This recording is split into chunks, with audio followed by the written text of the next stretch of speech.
ختم نبوت کے لیے سر میرا ڈھال بنے اس کی حفاظت کے لیے جس کا ہر گام میں اٹھے ختم نبوت کے لیے جس کا ہر گام میں اٹھے ختم نبوت کے لیے سر میرا ڈھال بنے اس کی حفاظت کے لیے اعوذ باللہ من الشیطان الرجیم بسم اللہ الرحمن الرحیم الحمد للہ الذی کتب علینا القتال فی سبیل اللہ والصلاة والسلام علی من قاتل فی سبیل اللہ وعلی آلہ واصحابہ الذین قاتلوا وقتلوا فی سبیل اللہ للأعلاء کلمۃ اللہ اما بعد قال اللہ سبحانہ وتعالی فی القرآن المجید والفرقان الحمید ما كان محمد ابا احد من رجالكم ولكن رسول الله وخاتم النبيين صدق الله العظيم. قال النبي صلى الله عليه وسلم انا خاتم النبيين لا نبي بعدي او كما قال عليه الصلاة والسلام. ختم نبوت کورس الحمدللہ آج اس کا پہلا سبق ہے، اور اس سبق کے اندر ہم عقیدہ ختم نبوت کی اہمیت قرآن کی نظر میں اور احادیث مبارکہ کی نظر میں پڑھیں گے کہ قرآن میں عقیدہ ختم نبوت کی اہمیت کے حوالے سے کیا بات کی گئی، احادیث میں آپ علیہ الصلاۃ والسلام کے مبارک ارشادات کیا ہیں ختم نبوت کے حوالے سے۔ عقیدہ ختم نبوت کی اہمیت کا حامل قرآن مجید اس بات کی دلیل ہے، اور یہ وہ قرآن ہے جو ایک سراپا اعجاز کتاب ہے، ایک معجزہ ہے، اور اس کا ایک ایک لفظ اللہ رب العزت نے علم اور حکمت کا خزینہ بنا کر ہم پر نازل کیا ہے۔ اور اس کی سب سے بڑی خوبی بھی یہ ہے اس قرآن کی کہ یہ ہر دور میں ہر خطے کے ہر انسان کی مکمل رہنمائی کے لیے ہدایت کا سرچشمہ ہے۔ دنیا کا کوئی خطہ، کوئی انسان، کوئی علاقہ، کوئی شخص ایسا نہیں جو رہنمائی حاصل کرنا چاہے قرآن مجید سے اور قرآن اس کی رہنمائی نہ کرے، یہ ممکن نہیں ہے۔ ہاں، سمجھنے والا دماغ ہونا چاہیے، ذہن میں کج فہمی نہ ہو تو انسان کو بتایا گیا ہر عمل، بتائے گئے ہر حکم سمجھ آ جاتا ہے۔ تو دشمنان اسلام کی طرف سے اسلام کی اندر مختلف قسم کی رکاوٹیں ڈالنا اور اسلام کو لوگوں کی نظروں میں شکوک و شبہات کے طور پر پیش کرنا، یہ ہر دور میں اسلام کے دشمنوں کا وتیرہ رہا ہے۔ جس طرح ہر دور میں حق رہا ہے تو اس کے مقابلے میں ہر دور میں باطل بھی رہا ہے، لیکن کبھی ایسا نہیں ہوا اسلام کے دور میں کہ باطل موجود رہا اور حق ختم ہو گیا ہو، کبھی ایسا نہیں، بلکہ ہر دور میں باطل کے ساتھ حق تھا، اور باطل ہی کو اللہ رب العزت نے ذلیل و رسوا کیا اور حق والوں کو اللہ رب العزت نے غالب فرمایا۔ اور ہر دور میں لوگوں نے قرآن مجید کو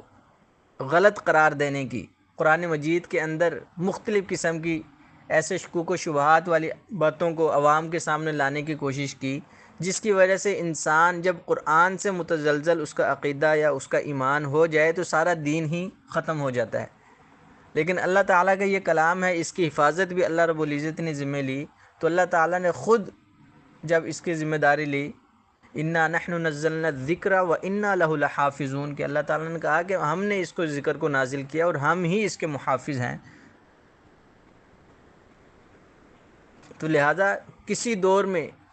کوئی بھی فتنہ آیا، کسی بھی صورت میں فتنہ آیا، اس نے قرآن کو لوگوں کی نظروں میں شکوک و شبہات ڈالنے کی کوشش کی، لیکن وہ ایسا کرنے میں کامیاب نہ ہو سکا۔ جس طرح قرآن مجید نے ہر مسئلے کو کھول کر بیان کیا ہے، ہر مسئلے کے اندر انسانیت کی رہنمائی کی ہے، اسی طرح عقیدہ ختم نبوت کو بھی قرآن مجید نے بڑے واضح اور غیر مبہم الفاظ میں بیان کیا ہے۔ اور قرآن مجید کی 100 سے زائد آیات مبارکہ ایسی ہیں جو ختم نبوت کے ہر پہلو کو کھول کھول کر بیان کرتی ہیں، اور واضح طور پر اعلان کرتی ہیں کہ ختم نبوت کا عقیدہ یا ختم نبوت کی اہمیت میں آپ کو بتلا رہا ہوں کہ ختم نبوت کا عقیدہ اسلام کا وہ بنیادی عقیدہ اور اہم عقیدہ ہے کہ جس پر پورے کے پورے دین کا انحصار ہے۔ اگر یہ عقیدہ محفوظ نہ ہو، اگر کسی کا یہ عقیدہ نہ ہو کہ آپ صلی اللہ علیہ وسلم آخری نبی نہیں تھے، تو گویا عقیدہ ختم نبوت کا تحفظ پورے دین کا تحفظ ہے، اور یہ عقیدہ نہ ہونے کی وجہ سے پورے کے پورا دین متزلزل ہو جائے گا، پورے کے پورا دین مشکوک اور ختم ہوتا ہوا نظر آئے گا۔ اور اگر یہ عقیدہ ختم نبوت محفوظ نہ ہو اور آپ صلی اللہ علیہ وسلم حضور تاجدار انبیاء محمد مصطفیٰ صلی اللہ علیہ وسلم کے بعد کسی نبی کا آنا مان لیا جائے، تو وہ نبی دین کے کسی حکم کو بھی منسوخ کرنا چاہے تو وہ کر سکے گا، جیسا کہ مرزا غلام احمد قادیانی نے جہاد کے حکم کو منسوخ کر دیا۔ انشاءاللہ تعالیٰ اگلے سیشن میں یہ بات آئے گی کہ قادیانیت کا مقصد کیا تھا، اس میں انشاءاللہ کھل کر بات کی جائے گی۔ تو مقصد یہ ہے کہ اگر کسی نئے نبی کے آنے کو مانا جائے، عقیدہ ختم نبوت پر ایمان نہ ہو، تو جو آئے جیسے آئے وہ اپنی مرضی سے دین عوام الناس کے سامنے پیش کرے گا، اور سابقہ ادیان کو، سابقہ دین کو جو اسلام ہے اس کو ختم کرنے کی کوشش کرے گا۔ جس طرح قادیانی آیا اس نے یہ کام کیا، اور اسی طرح بہاءاللہ ایرانی، اس نے کہ پورے کے پورا دین ہی اس شخص نے کیا کر دیا، منسوخ کر کے نیا دین بہا کے نام سے اس نے ایجاد کیا، حتیٰ کہ اس شخص نے قرآن حکیم کو منسوخ کر کے اس کی جگہ البیان کے نام سے کتاب پیش کی۔ اور مسلمانوں کا قبلہ اور کعبہ مکہ میں ہے، مگر اس نے قبلہ بدل کر عکا فلسطین میں بنایا۔ اب دین کی کیا چیز باقی رہی؟ گویا نبوت کے بدلنے سے پورا دین کیا ہو گیا؟ بدل گیا۔ لہذا قرآن کریم میں 100 سے زائد آیات اور موجودہ ذخیرہ احادیث میں سے 200 سے زائد احادیث نبویہ اس عقیدہ ختم نبوت کی وضاحت کرتی ہیں، جس میں پوری تفصیل سے ختم نبوت کے ہر پہلو کو کیا کیا گیا، اجاگر کیا گیا۔ اور قرن اول یعنی آپ صلی اللہ علیہ وسلم کے دور سے لے کر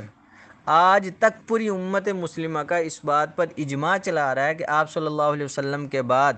آپ کی نبوت کے بعد اگر کوئی شخص، وہ کوئی بھی ہو، کسی بھی گروہ سے ہو، دنیا کے کسی بھی کونے میں ہو، اگر وہ نبوت کا دعویٰ کرے گا، اس کا یہ دعویٰ کرنا کفر ہے۔ بلکہ امام اعظم ابو حنیفہ رحمۃ اللہ علیہ کا تو یہ فتویٰ ہے کہ آپ صلی اللہ علیہ وسلم کے بعد مدعی نبوت یعنی نبوت کا اعلان کرنے والے شخص، نبوت کا دعویٰ کرنے والے شخص سے دلیل طلب کرنا یا معجزہ مانگنا بھی کفر ہے۔ فرمایا کہ من طلب منہ علامتا فقد کفر۔ اصول الدین عند الامام ابو حنیفہ رحمۃ اللہ علیہ الفصل اول پہلی جلد صفحہ نمبر 487 کے اندر یہ بات لکھی ہوئی ہے امام ابو حنیفہ رحمۃ اللہ علیہ کی، کہ اصول دین میں یہ بات ہے کہ اگر کوئی شخص نبوت کا اعلان کرے کہ جی میں نبی ہوں، اور دوسرا شخص کہ جی بھی تیرے پاس کیا دلیل ہے نبی ہونے کی، اس کا یہ دلیل مانگنا ہی دلیل مانگنے والے کو کافر بنا دے گا۔ کہ اگر اس نے دلیل دے دی، یا تو اس نے جو دلیل مانگی ہے کیا یہ شک کی بنیاد پر مانگی ہے کہ عقیدہ ختم نبوت اتنا اہم، نازک اور بالکل باریک بینی کا مسئلہ ہے کہ اس میں شک و شبہ آنے سے بھی انسان دائرہ اسلام سے خارج ہو جاتا ہے۔ لہٰذا مسلمان کا یہ عقیدہ ہے کہ نبی علیہ الصلاۃ والسلام کے بعد کسی قسم کا کوئی نبی دنیا میں نہیں آئے گا، لہٰذا دلیل مانگنا بھی کیا ہے؟ کفر ہے۔ معجزہ مانگنا بھی کیا ہے؟ کفر ہے۔ اور اسی سے اس عقیدہ ختم نبوت کی اہمیت کا اندازہ ہوتا ہے کہ مدعی نبوت پر ایمان لانا تو دور کی بات ہے، اسے دلیل طلب کرنا بھی کفر کہا گیا ہے۔ جس طرح کوئی انسان خدا نہیں بن سکتا، اسی طرح آپ صلی اللہ علیہ وسلم کے بعد کوئی آدمی نبی نہیں بن سکتا، رسول نہیں بن سکتا۔ خلیفہ اول حضرت ابوبکر صدیق رضی اللہ تعالیٰ عنہ نے عقیدہ ختم نبوت کے لیے جو تحفظ کے لیے جو قربانی دی ہے، وہ تاریخ صفحات میں موجود ہے کہ حضرت ابوبکر صدیق رضی اللہ تعالیٰ عنہ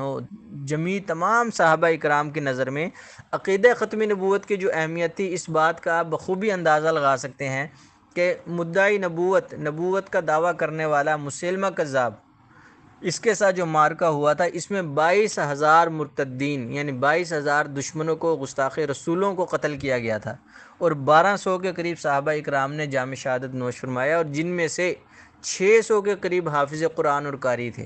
حتیٰ کہ اس مارکہ میں بدری صحابہ اکرام رضی اللہ عنہم اجمعین، انہوں نے بھی اپنی جانوں کا نذرانہ پیش کیا، مگر اس عقیدے پر آنچ نہیں آنے دی۔ اور یہاں پر یہ بات بھی ذہن میں رہے کہ آپ صلی اللہ علیہ وسلم کی حیات طیبہ میں دین اسلام کے لیے، جہاد فی سبیل اللہ کے لیے شہید ہونے والے مردوں کی، عورتوں کی، بچوں، بوڑھوں، تمام کی مقدار، تعداد کو گنا جائے تو ٹوٹل ان کی 259 یا 260 شہادتیں ہیں صرف، اور ٹوٹل تقریباً 90 کے قریب جنگیں ہوئی، 28 غزوات ہیں اور 60 سے زیادہ سرایہ ہیں، اور ان تمام جنگوں کے اندر صرف 259 صحابہ اکرام مرد عورت بچوں سمیت جو تھے وہ شہید ہوئے ہیں۔ لیکن صحابہ اکرام کے دور میں، حضرت ابوبکر رضی اللہ تعالیٰ عنہ کے دور میں ختم نبوت کے لیے جو تحفظ کی جنگ لڑی گئی، اس میں صرف جو ہے 1200، ایک جنگ میں 1200 صحابہ اکرام شہید ہوئے۔ یہاں سے ہم اندازہ لگائیں کہ صدیق اکبر رضی اللہ تعالیٰ عنہ اس وقت تک چین سے نہ بیٹھے تھے جب تک جھوٹی نبوت کا قلع قمہ اور صفایا نہیں کیا گیا۔ صحابہ اکرام کے نزدیک حضرت ابوبکر رضی اللہ تعالیٰ عنہ کے اس عمل کی اہمیت کا اندازہ حضرت فاروق اعظم رضی اللہ تعالیٰ عنہ، حضرت عمر فاروق رضی اللہ تعالیٰ عنہ کے اس فرمان سے ہم لگا سکتے ہیں کہ آپ نے فرمایا کہ اے ابو بکر صدیق، میری خواہش ہے کہ آپ مجھ سے ایک سودا کر لیں کہ آپ میری زندگی کی تمام نیکیاں لے لیں اور مجھے اپنی زندگی کی راتوں میں سے صرف ایک رات اور دنوں میں سے صرف ایک دن کی نیکیاں میرے ہاتھوں میں دے دیں، میں یہ سمجھوں گا کہ میں نفع بخش رہا۔ اور فرمایا کہ وہ کون سی؟ کہا کہ اور وہ یہ غار سور میں جب آپ اپنی جان ہتھیلی پر رکھ کر 3 دن تک آپ صلی اللہ علیہ وسلم کی حفاظت کرتے رہے، پہرا دیتے رہے، ان میں سے صرف ایک رات مجھے دے دیں۔ اور جب حضور صلی اللہ علیہ وسلم کی ختم نبوت کے تحفظ کی جنگ لڑ رہے تھے اور پریشان تھے آپ، تو ان دنوں میں سے ایک دن مجھے عطا فرمائیں۔ یعنی کتنی بڑی اہمیت ہے کہ ختم نبوت کے تحفظ کی۔ ایک ہے نبی کی بات کا تحفظ کرنا، وہ علم کے ذریعے، دوسرے نبی کی ذات کا تحفظ کرنا، اس سے بڑی کوئی چیز نہیں۔ حضرت ام عمارہ رضی اللہ تعالی عنہ کا ہم نے واقعہ رائے حق کورس کے اندر پڑھا ہوگا کہ نبی کی ذات کا تحفظ کر رہی ہیں اور اپنے ہاتھوں پر، اپنے پیٹ پر، اپنے جسم پر آنے والے تمام تیروں کو روک رہی ہیں کہ نبی کا تحفظ کروں گا۔ اور نبی کے تحفظ کرنے کی کتنی بڑی برکت ہے، نبی کے ذات کا تحفظ کرنا، کہ غزوہ احد ہے، حضرت سعد بن ابی وقاص رضی اللہ تعالی عنہ موجود ہیں اور دشمن کی طرف سے آنے والے تیروں کو روک رہے ہیں، اور آپ علیہ الصلوۃ والسلام کیا فرما رہے ہیں کہ تیر پکڑتے ہیں اور حضرت سعد کے ہاتھ میں دیتے ہیں تیر، اور فرماتے ہیں ارمی یا سعد، اے سعد ان کو تیر مارو، ان دشمنوں کو تیر مارو، ارمی یا سعد فدا کا ابی و امی، تجھ پر میں اور میرے ماں باپ قربان ہوں۔ کتنی بڑی خوشخبری ہے کہ آج انسان یہ چاہتا ہے، ہر ایک کا یہ نعرہ ہے کہ فدا کا یا رسول اللہ، یا رسول اللہ ہم آپ پر فدا ہیں، ہم آپ پر جانیں نچھاور کرنے کے لیے تیار ہیں۔ لیکن آپ علیہ الصلوۃ والسلام اپنی ذات کا تحفظ کرنے والے حضرت سعد کو کیا فرما رہے ہیں؟ اے سعد ان دشمنوں کو قتل کرو، ارمی یا سعد ان کی طرف تیر پھینکو، فدا کا ابی و امی، تجھ پر میں اور میرے ماں باپ قربان ہوں۔ تو لہٰذا آپ علیہ الصلوۃ والسلام کی خوشنودی دیکھیں، اپنی ذات کے لیے، اپنی نبوت کے تحفظ کے لیے میرے محبوب نے کس قدر دعائیں دی ہیں۔ لہٰذا اس ختم نبوت کے کام کے تحفظ اور اس کام کی محنت اور اس کام کے عقیدہ اور اہمیت کا اندازہ ہم صحابہ اکرام سے لگا سکتے ہیں، اور پھر قرآن کے دلائل کثیر ہیں، لیکن تمام دلائل کو یہاں پر پیش کرنا مشکل ہوگا، وقت کی بھی قلت ہے، وائس بھی لمبی ہو جائے گی، سننے والے بھی پریشان ہوں گے۔ لہٰذا صرف ایک آیت یا چند آیتوں کے ترجمے آپ کے سامنے، اور آیت نمبر انشاءاللہ تعالیٰ آپ کو بتا دیا جائے گا، قرآن کھول کر آیت لکھ سکتے ہیں، دیکھ سکتے ہیں، صرف سمجھنے کے لیے کہ عربی ممکن ہے بعض ہماری خواتین کو سمجھ نہ آئے، تو سننے والوں کو سمجھ نہ آنے کی وجہ سے صرف ترجمہ اور آیت نمبر انشاءاللہ تعالیٰ آپ کے سامنے کچھ آیتوں کا بیان کیا جاتا ہے، اور اس کے بعد احادیث بیان کی جائیں گی۔ یوں تو پورا قرآن ہی ختم نبوت کی دلیل ہے، کیونکہ قیامت تک کے لیے امت مسلمہ کو، فلاح کو، امت مسلمہ کی کامیابی کی ضمانت یہی کتاب ہے کہ قرآن پر جو ایمان لائے گا اس کو آپ صلی اللہ علیہ وسلم پر بھی کیا ہے؟ ایمان لانا پڑے گا۔ تو اللہ تعالیٰ سورہ بقرہ آیت نمبر 2، 4 اور 5 میں کیا فرما رہے ہیں کہ وہ لوگ جو ایمان لاتے ہیں اس کتاب پر جو آپ کی طرف نازل کی گئی، جو آپ سے پہلے نازل کی گئی، اور یوم قیامت پر یقین رکھتے ہیں، یہی وہ لوگ ہیں جو ہدایت پر ہیں اپنے رب کی طرف سے، یہی وہ لوگ ہیں جو فلاح پانے والے ہیں۔ اس آیت کے اندر اللہ رب العزت اس قرآن کو فلاح کا ذریعہ بتا رہے ہیں کہ یہی وہ کتاب ہے جو آپ صلی اللہ علیہ وسلم پر نازل کی گئی تھی. اسی کتاب کے ذریعے کیا ہے، کیا کتاب کی وجہ سے لوگ قیامت کے دن پر ایمان رکھتے ہیں. اور جو لوگ اس کتاب کو مانیں گے، فرمایا کہ یہی وہ لوگ ہیں جو ہدایت پر ہیں. یعنی کہ الذین یؤمنون بالغیب ویقیمون الصلاۃ ومما رزقناہم ینفقون. اور آگے اس کے کیا فرمایا، والذین یؤمنون بما انزل الیک وما انزل من قبلک وبالآخرۃ ہم یوقنون. تو اللہ رب العزت نے واضح طور پر اس قرآن کو، اس کتاب کو انسانوں کی کامیابی اور فلاح بتلایا ہے. اور قرآن کریم کی 100 آیات، جیسے کہ پہلے بتایا کہ عقیدہ ختم نبوت کی صراحتاً ان کے اندر عقیدہ ختم نبوت کو بیان کیا گیا ہے. اور سب سے پہلی آیت کیا ہے، سورہ احزاب میں اللہ تعالیٰ نے آیت نمبر 33-40 تک کیا فرمایا کہ نہیں ہے محمد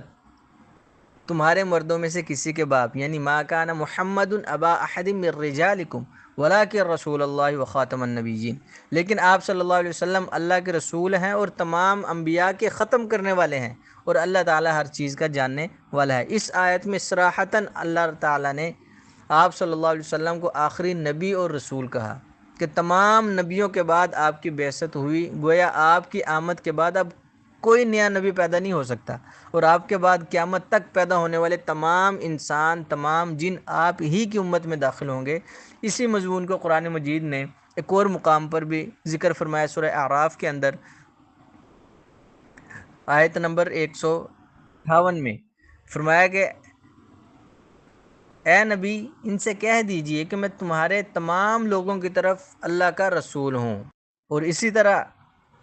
دوسرے مقام پر سورہ انبیاء 21ویں سپارے میں 107 نمبر آیت میں اللہ تعالیٰ نے فرمایا کہ اور نہیں بھیجا ہم نے آپ کو مگر تمام جہان والوں کے لیے رحمت بنا کر،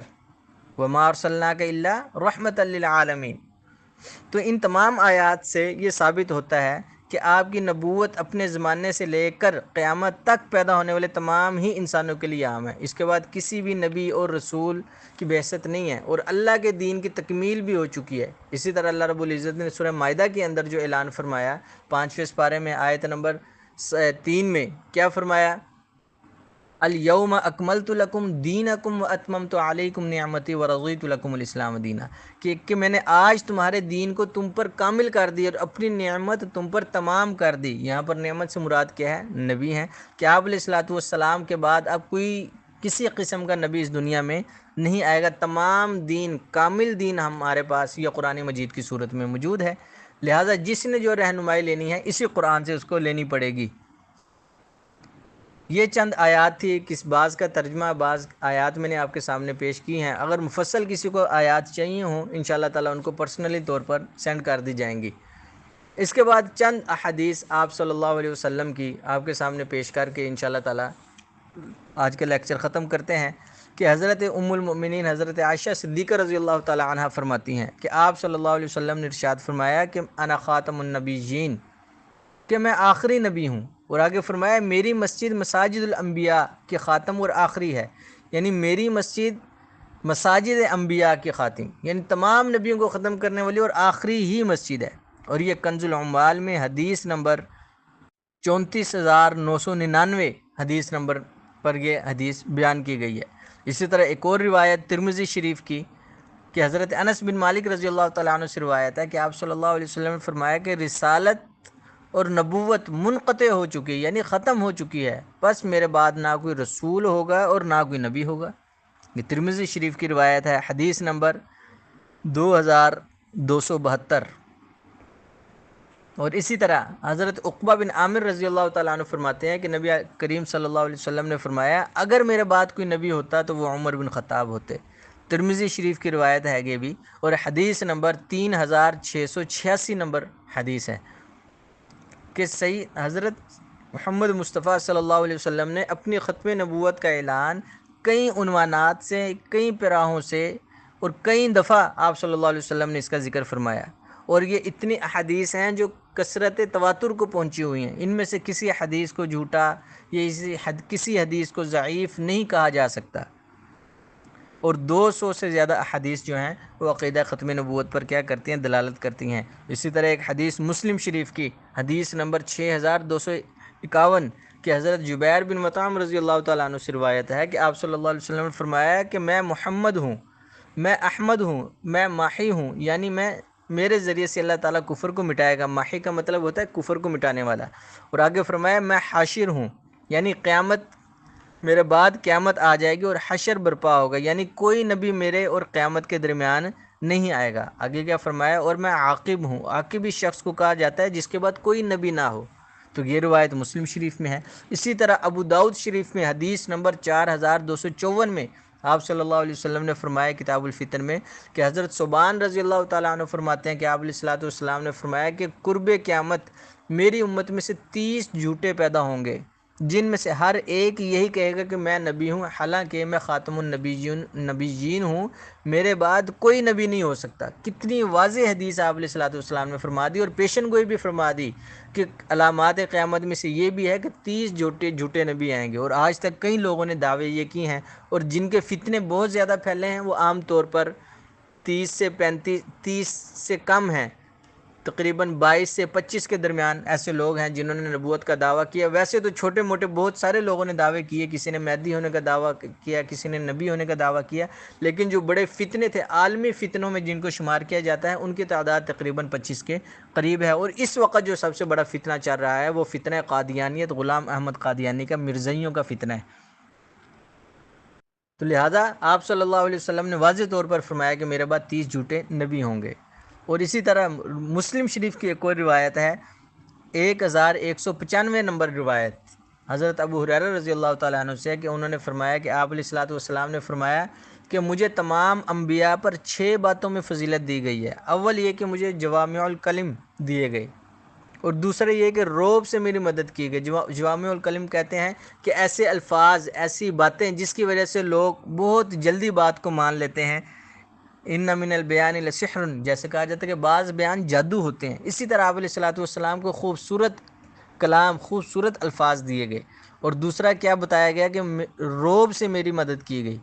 تیسرا یہ کہ میرے لیے غنیمت کا مال حلال کر دیا گیا۔ اور چوتھا یہ کہ تمام زمین میرے لیے نماز پڑھنے کے لیے کیا بنا دی گئی، جگہ بنا دی گئی، اور زمین کی مٹی میرے لیے پاک کر دینے والی بنا دی گئی۔ اور پانچویں یہ کہ تمام مخلوق کی طرف سے نبی بنا کر بھیجا گیا ہوں۔ اور چھٹی یہ کہ مجھ پر انبیاء کے بعد نبوت ختم کر دی گئی۔ اب یہ 6 چیزیں ایسی ہیں جو آپ صلی اللہ علیہ وسلم کو بطور اعزاز، بطور فضیلت تمام نبیوں سے ہٹ کر ملی، کہ پہلے نبیوں میں یہ معاملات نہیں تھے۔ اب ان میں سے ہر ایک کی الگ الگ تفصیل ہے، اس کو اگر یہاں بیان کیا جائے، جوامع الکلم کو یا روب کو یا دیگر چیزوں کو، تو یہ مسائل کی طرف بات چلی جاتی ہے۔ بہرحال یہ 6 چیزیں تھیں جس کو آپ صلی اللہ علیہ وسلم کو بطور فضیلت دی گئی۔ اور اسی طرح مسلم شریف کی روایت ہے، حضرت سعد بن ابی وقاص فرماتے ہیں کہ نبی کریم صلی اللہ علیہ وسلم نے حضرت علی سے فرمایا کہ تم میرے ساتھ ایسے ہو جیسے ہارون حضرت موسیٰ کے ساتھ تھے، مگر میرے بعد کوئی نبی نہیں ہو سکتا۔ یہ روایت مسلم شریف کی روایت ہے 6370 نمبر۔ اور آخری روایت پیش کر کے بات ختم کرتے ہیں کہ جو مسلم شریف کی روایت ہے، اور روایت نمبر 6100، حضرت ابو ہریرہ رضی اللہ تعالیٰ عنہ حضور صلی اللہ علیہ وسلم سے نقل فرماتے ہیں کہ نبی علیہ الصلوۃ والسلام نے فرمایا کہ میری مثال مجھ سے پہلے انبیاء کے ساتھ ایسے ہے جیسے کسی شخص نے گھر بنایا اور اس کو بہت عمدہ اور آراستہ کیا، خوبصورت بنایا، مگر اس کے ایک کونے میں، ایک گوشے میں ایک اینٹ کی جگہ تعمیر سے خالی چھوڑ دی، یعنی وہاں پر اینٹ نہیں لگائی۔ بس لوگ اس کو دیکھنے کے لیے جوگ در جوگ آتے ہیں اور خوش ہوتے ہیں اور کہتے ہیں کہ جی ماشاءاللہ کتنا اچھا گھر بنایا، کتنے خوبصورت ہے، اور کہتے جاتے ہیں کہ یہ ایک اینٹ بھی کیوں نہیں رکھ دی گئی تاکہ مکان کی تعمیل مکمل ہو جائے۔ مثلا پورا گھر بنا لیا، ایک اینٹ نہیں رکھی درمیان میں، تو تمام لوگ آتے ہیں اور خوش ہوتے ہیں، لیکن اسی ایک اینٹ کو دیکھ کر کہتے ہیں کہ وہ اینٹ کیوں نہیں رکھی گئی۔ تو فرمایا چنانچہ میں نے اس جگہ کو پر کیا اور مجھ ہی سے قصر نبوت مکمل ہوا۔ یہاں پہ آپ صلی اللہ علیہ وسلم نے تمام انبیاء کی مثال قصر کی، یعنی ایک محل کی دی، کہ تمام انبیاء آتے رہے، وہ نبوت کا ایک محل تیار ہوتا رہا، لیکن ایک اینٹ رہ گئی۔ وہ جو ایک اینٹ تھی وہ نبی علیہ الصلوۃ والسلام نے خود کو فرمایا کہ میں وہ قصر نبوت کو پورا کرنے والا ہوں، اس محل کو پورا کرنے والا ہوں۔ اس کے بعد جیسے اس محل میں اور اینٹوں کو لگانے کی ضرورت نہیں تھی، وہ مکمل ہو چکا۔ اسی طرح تمام نبیوں کے بعد جو ایک جگہ خالی تھی وہ میں نبی ہوں، میرے بعد اب کسی نبی کی ضرورت نہیں ہے۔ تمام رسولوں کے راستے کیا کر دیے گئے، اللہ رب العزت نے ختم کر دیے گئے، نبوت آپ علیہ الصلوۃ والسلام پر کامل ہوگی، مکمل ہوگی۔ لہٰذا یہ چند روایات آپ کے سامنے پیش کی گئی ہیں یہ قرآن اور حدیث کی نظر میں کہ اللہ رب العزت ہم سب کو عقیدہ ختم نبوت کی اہمیت کو سمجھنے کی توفیق عطا فرمائے اور فتنہ قادیانیت کو مرزیت کو سمجھنے کی اور ان سے بچنے کی توفیق عطا فرمائے۔ وآخر دعوانا الحمد للہ رب العالمین۔